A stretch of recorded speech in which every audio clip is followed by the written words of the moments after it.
Learning Orthodox Christianity, continuing with the overview of the books of the Bible. The books of prophecy. The fourth and final section of the Septuagint Old Testament includes the books of prophecy, which appear in an order different from the Hebrew and Vulgate collections. Hosea gives a message of God's own redeeming love for his chosen people, even when they spurn him and prostitute themselves to false gods.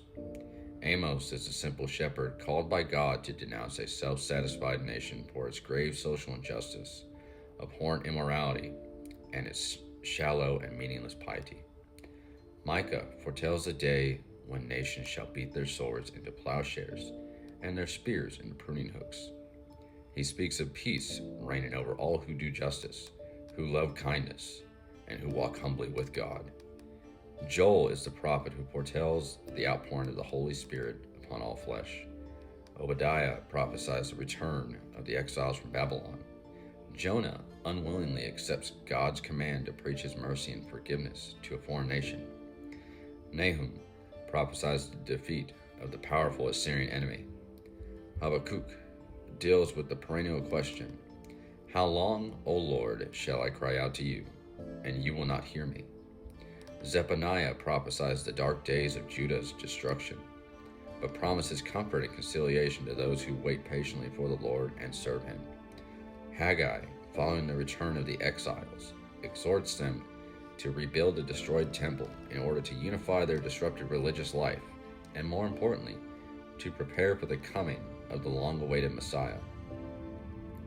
Zechariah prophesies the image of the Messianic Prince of Peace, the Good Shepherd, who would lay down his life for the flock. Malachi exhorts God's people to faithfulness and asserts the fatherhood of God over all nations.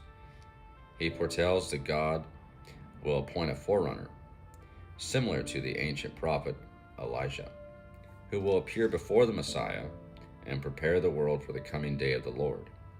Isaiah exhorts the people of God to place their confidence in the Lord and to lead private and public lives which manifest this reliance. From Isaiah, we hear the prophecies of a son to be born of a virgin, and of the suffering servant, the Messiah, who would be led as an innocent sheep to the slaughter, and by whose stripes we would be healed. Jeremiah severely criticizes God's people for abandoning the one true God and turning instead to the worship of idols. Baruch was appointed to be read on feast days as a confession of sins. In Lamentations, the author Jeremiah mourns the destruction of the holy city of Jerusalem by the Babylonians. The epistle of Jeremiah is addressed to those about to be carried off into exile in Babylon.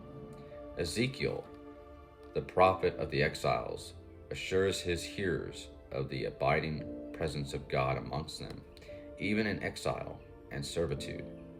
Finally, Daniel writes an apocalyptic or mystical end-time prophecy, which is filled with difficult and often obscure signs and symbols. In the Greek Septuagint, Daniel begins with the heroic story of Susanna and ends with the fascinating account of Bel and the serpent. These 49 God-inspired Old Testament books, divided into 4 sections, books of the law, of history, of wisdom, and of prophecy, which serve as an introduction to John the Baptist's preparation of the world for the coming of the Messiah, who is Isaiah's suffering servant, Zechariah's Prince of Peace, and the Good Shepherd who lays down his life for the flock.